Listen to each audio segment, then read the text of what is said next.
Ираны дэд удирдагч Аятолла Али Хаменей гал зогсноос хойш анх удаа олон нийтийн өмнө үг хэллээ. Израилийн арим Газан зуруусын хой зүг рүү чиглэсэн тусламжийн гол гарцуудыг хаасан байна. Украиныг Европын холбоонд элсүүлэх нь дайны цар хүрээг нэмэх эрсдэлтэй гэлээ. Төв Африк улсын нийслэл Банго хотын ахлах сургуульд дэлбэрэлт олж 29 сурагч амиа алдаж 250 гаруй хүн шахатлаа. Барамт үзэгчтэй Тэнгэр телевизийн гадаад мэдээний хөтөлбөр эхэлж байна. Бид та бүхэнд дэлхийд дахин дөрөж байгаа цагийн мэдээллийг AFP агентлагийн албан ёсны сурвалжтайгаар хүргэх болно.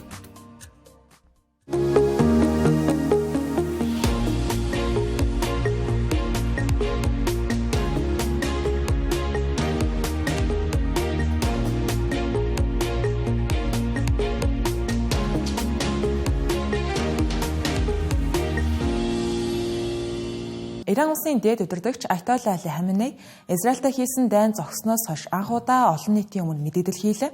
Тэрээр 12 хоногийн дайн дуусаж, Катар дахь Америк нэгдсэн улсын хамгийн том цэргийн бааз руу Ираны зүгээс хариу цохилт өгснөөр Иран ялалт байгуулсан гэж мэдэгдсэн байна. Энэ цохилт нь Америк нэгдсэн улс Израилийн довтлогоонд оролцсны дараа гарсан гэдгийг сануулгын зүйтэй. Тэрээр цааш Америк нэгдсэн улсын ерөнхийлөгч Дональд Трамп үнэн төрхөө харуулж Америкчууд Ираныг бууж өгөхөөс нааш сэтгэл ханахгүй гэдгээ ил тод илэрхийллээ. Гэхдээ тийм зүйл хизээж болохгүй гэж хэлсэн байна. Энэ нь цөмийн хөтөлбөр уран баяжуулалттай холбоотой асуудлаар Ираныг хэлэлцээр байгуулж буулт хийлгэхийг Америк нэгдсэн улсээс хүсэж шаардаж байгаатай холбоотой мэдээлэл байна. 2 хоногийн өмнө Иран Израилийн хоорондын мөргөлдөөн зогссон. Америк нэгдсэн улсын зүгээс мөргөлдөөний үеэр Фордо, Натанз, Исфахан дахь Ираны цөмийн гол объектууд руу агарын цохилт өгсөн талаар зөрүүтэй мэдээллүүд гарч байгаа. Ерөнхийлөгч Дональд Трамп эдгээр цохилтыг цөмийн байгууламжийг бүрэн устгасан гэж мэдэгдсэн бол Аятолла Али Хаменей үүнийг хэтрүүлэг байсан гэж дүгнэн энэ дайнаас Америк нэгдсэн улс олж авсан зүйл байхгүй гэж хэлсэн байна. Мөн Исламын бүгд найрамдах улс ялсан Америк нэгдсэн улсад харин их хэмжээний хохирол учирсан байна. Энэ нь Катар дахь Америк нэгдсэн улсын агаарын бааз руу Иранаас хариу пуужингийн цохилт өгсөн явдлыг онцлон хэлж байгаа өгнө. Энэхүү давталгаанд хүний аим эрсдээгүй Аятолла Али Хаменей Ираны зэсэг хүчний талаар мөн ярьж тэдэнд баяр хүргэж Израилийн давталгаанаас арим хүнд цохилт авсан гэх шүүмжлэлийг нэгцаасан утгатай үгсийг хэлсэн. Харин ч эсвэргээрээ Ираны арим Израилийн цэргийн болон энгийн объектуудад үр дүнтэй цохилтуудыг өч томоохон хохирол учруулсан гэж. Энэ талаандаа Израилийг дахин Иран руу довтолж халдлага үйлдэхгүй байхыг санууллаа. Тэгвэл Ираны цөмийн хөтөлбөрийн тухайд үндсэндээ хിവэрээ үйл ажиллагааны хэвийн үргэлжилж байгаа гэсэн. Мөн Иран цөмийн хөтөлбөрөөр тааштай үргэлжлүүлэн ямар нэгэн хохирол амсаагүй гэсэн байна. Ийхүү Иран болон Израиль хоёулаа мөргөлдөөнд ялалт байгуулсан гэж мэдэгцээр. Израилийн ерөнхий сайд Биньямин Нетаньяху энэ 7 хоногийн бэмэр гарагт нөхцөл байдлыг Израиль улсын хувьд түүхэн ялалт байгууллаа гэж тодорхойлсон. Тэгвэл хинч ялсан бай энэхүү мөргөлдөөний улмаас энгийн иргэд цэргийн албан хаагчид олноор амь өргөцсөн ба. Ираны эрүүл мэндийн яамны мэдээлснээр Израилийн цохилтонд 627 энгийн иргэн амь өргөцсөн бол Израильд Ираны давталгаанаас олж 28 хүн амьсаа алдсан байна.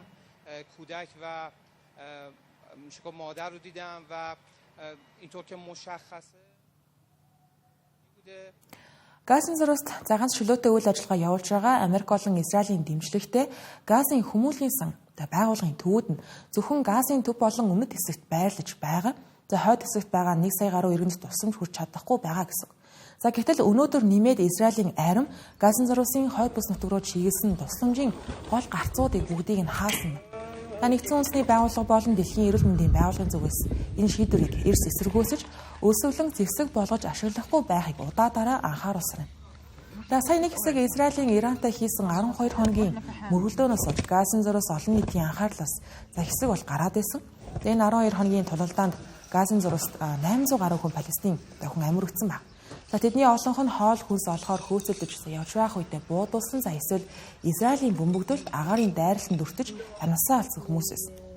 Испани улсын ерөнхий сайд Педро Санчес энэ пүрэв гарагт Европын холбооны дээд хэмжээний уулзалтын өмнө үг хэлэхдээ Газан зурууст болж байгаа нөхцөл байдлыг хомроглон устгалт гэж тодорхойлсон анхны Европын нэрнөлөөтэй удирдагч болсон байна.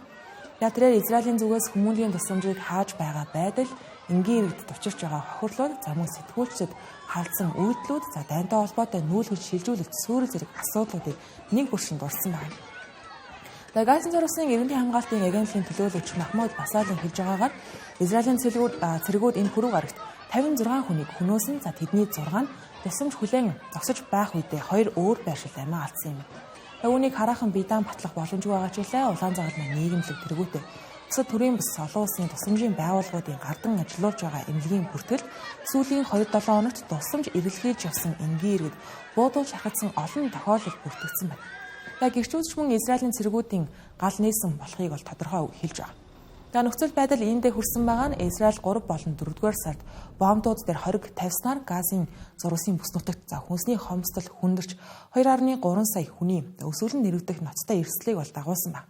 Хориг зарим талаараа одоо бол зөөлрсөн. Тухайлбал өнгөрсөн сараас хойш нэгдсэн үндэсний байгууллага тусламж илгээх гэж оролдож байгаа. Мөн гисэн идэж сүйдсэн замууд Израилийн цэргүүдийн хориг агаарын байрлал үргэлжлүүлсээр байгаа зэрэг тусламж хүрэхэд бол ихээхэн саад болж учруулж байгаа юм. Даваа гарагт Израилийн их баригчдын мэдээлснээр хүнс, эмнэлгийн тусламж, эм тариа бүхий 79 тусламжийн ачааны машин Газын зурвас руу нэвтэрсэн гэсэн. Тэгвэл мигмар гарагт энэ тоо 71 болж буурсан. Мөн дэлхийн эрүүл мэндийн байгууллага энэ пүрэв гарагт 3-р сарын 2-оос хойших анхны эмнэлгийн тусламжийг Газын зурвас руу хүргэсэн боловч эмэгтэй ердөө 9 хүн ачааны машин тусламжийг илгээсэн байна. Газын зурвасын нөхцөл байдлын тухайд өнгөрсөн 7 хоногт дэлхийн эрүүл мэндийн байгууллагын мэдээлснээр 36 эмнэлгээс ердөө 17 л хязгаарлагдмал үйл ажиллагаа явуулж байгаа юм байна. Үйлснэл бүрэн зогссон гэсэн. Израиль нь 2023 оны 10-р сарын 7-нд Хамасын дайчид өмнөд Израиль руу хаалтаж 1200 орчим хүнийг займсанд нь хүрч 251 хүнийг барьцаанд авсны дараа Хамас бүлэглэлийг устгах цэргийн ажиллагаагаа эхлүүлж байсан. Одоогийн байдлаар 2 жил орчмын дараа Хамас бүлэглэлийн гарт 49 барьцаалагдсан хүн үлдснээс хагасаас бага нь амьд байгаа гэж үзэж байгаа юм. 20 сар үргэлжилсэн энэхүү мөргөлдөөний улмаас Газын зурваст амиа алдсан хүмүүсийн тоо 56259-д хүрсэн. Тэдний дийлэнх нь энгийн иргэд. Израиль болон Хамас бүлэглэлийн зүгээс аль аль нь одоогоор тодорхой гэрээ байгуулахад бол ойртойгүй гэсэн байр суурьтай хэвээрэн Хамас бүлэглэлийн төлөөлөгч Дахир Ал-Нуну хэлэхдээ зуршлагчтай хийж байгаа яриа хэлэлцээ үргэлжлэж байгаа ч илээ дайныг дуусгах тухай шин санал одоогоор ирээгүй гэсэн. Мөн Израилийн талаас барьцаалагдсан хүмүүсийг чөлөөлөх орлого байлдааны талбарт болон хэлэлцээний шугамар зэрэг үргэлжилж байгаа гэжээ.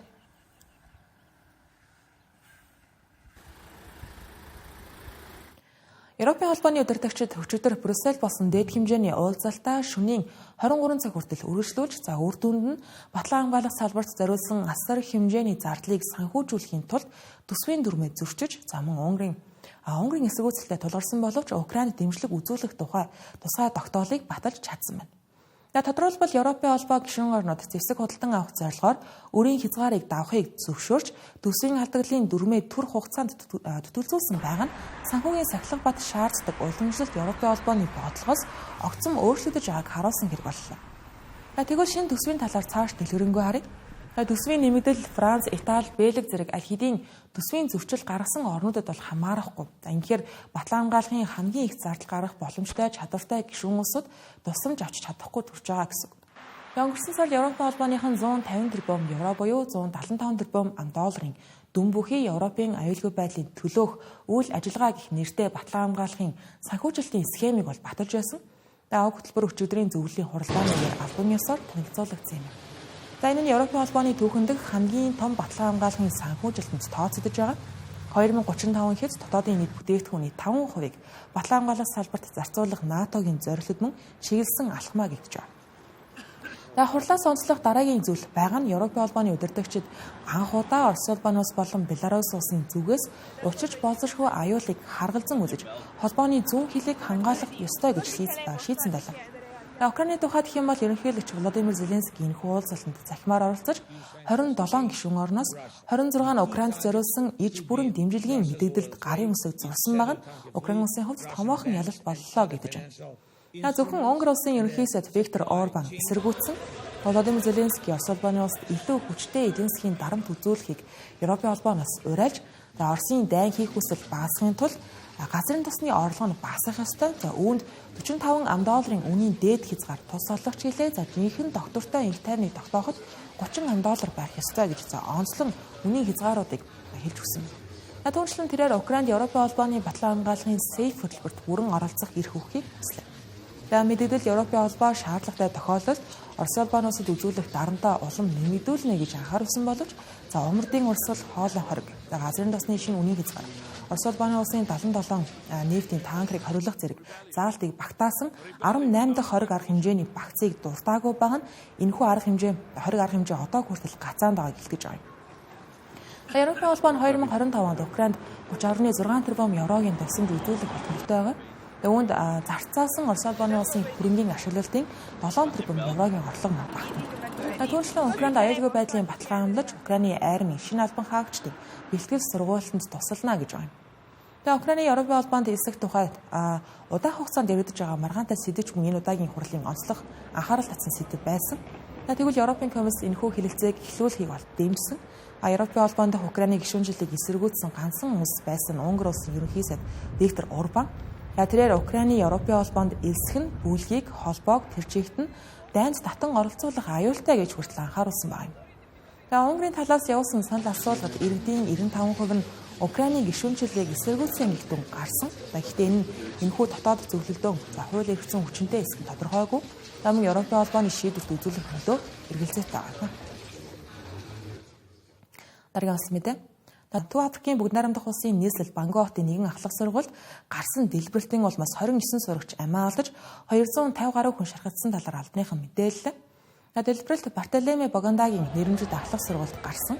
Сургуулийн дотор байрлах трансформаторыг тасварлаж эрчим хүчийг дахин нийлүүлж явах үеэр болсон гэж үндэсний боловсролын яамнаас мэдээлсэн. Эрүүл мэндийн яамны мэдээлэлд дурдсанаар амиа алдсан сурагчдын дийлэнх нь дэлбэрэлтийн дараа үүссэн үүмээс самууны үеэр газар дээр амир үджээ.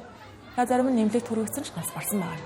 Одоогоор 260 сурагч эмнэлгүүдэд хэвтэн эмчилүүлж байгаа. Гэмтлийн хэмжээ харилцан адил байна. Дэлбэрэлтийн үеэр тус сургуульд дээд боловсролын шалгалт өгч байсан 5000 орчим сурагч байсан гэж тооцоолж байна. Амьд үлдгэсийн ярьснаар шалгалтын үеэр дэлбэрэлт гарч хүмүүс сандарч зогтох үед зарим нь 2 давхраас өсөрч зарим нь шатаар зогтох гэж оролдож байх үедээ шагцалтаж амиа алдах тохиолдлууд гарсан гэж байна. Бүс нутгийн оршин суугчид аян нэмэгдэлт явдал төр засгийг буруутгаж трансформаторын асуудлыг урьдчилан шийдвэрлэегүй гэж шүүмжилж байна. Сургуулийн эцэгхийн холбооны тэргүүн техник тоног төхөөрөмжийн арчилгаа засвар үйлчилгээ хангалтгүй байсан байгаа нь сургуулийн удирдлагуудын буруу гэдгийг хэлж замун хэргийн талаар бүрэн хэмжээний бие даасан мөрдөн шалгалт явуулахыг шаардаж байна.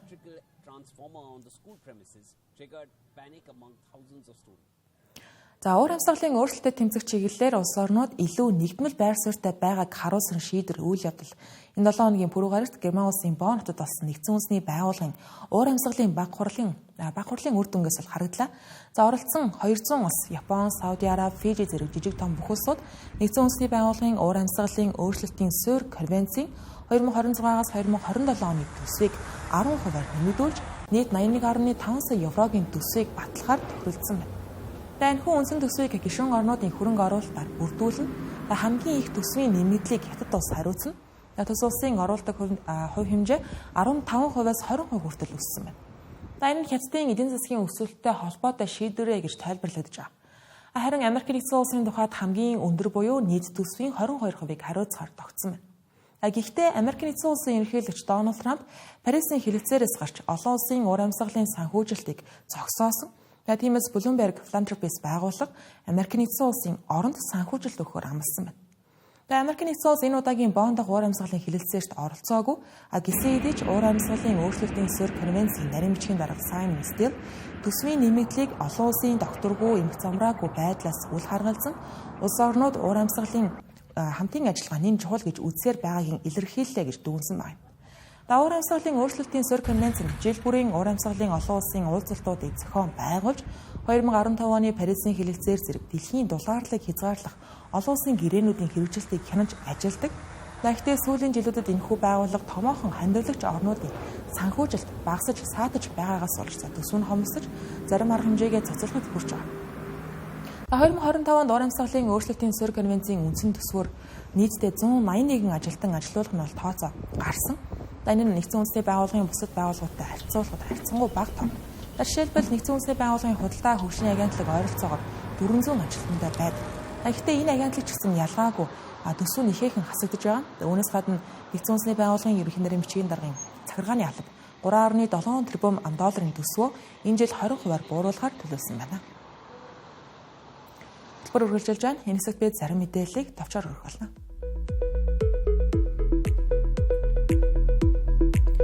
Кен улсад болж байгаа засгийн газрын эсрэг жагсаалын үеэр 16 хүн амиа олж 400 орчим хүн тэнцэн талаар Amnesty хүний эрхийн байгууллагаас мэдээллээ. Жагсаалд оролцогчид өнгөрсөн оны 6 дугаар сард болсон татварын эсрэг жагсаалаас хойш 1 жил өнгөрсөн байгааг тохиолдуулан дахин эсэргүүцлийн хөдөлгөөнийг эхлүүлсэн байгаа нь энэ юм. 2024 онд үнэлсэн эсэргүүцлийн хөдөлгөөний үр дүнд татвар нэмэх тухай хуулийн төсөл буцаан татагдсан байдаг. Серб улсын нийслэл Белград хотод энэ амралтын өдрүүдэд болох томоохон засгийн газрын эсрэг жагсаалын өмнө нөхцөл байдал хурцдаж цагдаа нарт төрийн эргэлт зохион байгуулахаар залтсан гэж буруутган хэд хэдэн хүнийг баривчилжээ. Тухайлбал 5 гаругийн оройд 6 хүнийг төрийн эсрэг гэмт хэрэг үйлдэхээр заавцсан, төрийн байгууллагыг хүч хэрэглэн өөрчлөхийг уриалсан үндэслэлээр саатуулсан байна. Мөн 7 хоногийн ихээр өөр нэгэн их сургуулийн оюутныг террорист ажиллагаа төлөвлөсөн гэж үзэн баривчилжээ.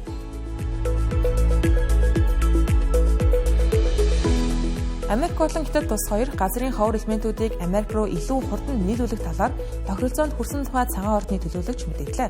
Өнгөрсөн 5 дугаар сард Женевт болсон Америк Хятадын худалдааны хэлэлцээний үеэр Хятад 4 дугаар сарын 2-оос хойш Америкт ногдуулсан зарим тарифын бус хориг арга хэмжээгээ цуцлахаа амласан ч хэрхэн хэрэгжих нь одоо хүртэл тодорхойгүй байсан юм а. Super Bowl halftime тоглолтын үеэр Судан Палестины далбааг өргөж тайз руу гарч ирсэн бүжигчин баривчлагджээ. Лизаныгийн мужийн цагдаа нар түүнийг цагдааг эсэргүүцсэн гэх үндэслэлээр баривчилсан байна.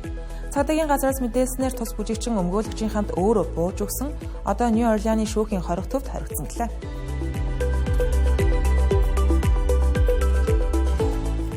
Телевизийн гадаад мэдээний хөтөлбөр хүрлээ. Анхаарлаа хандуулсан явдал баярлалаа.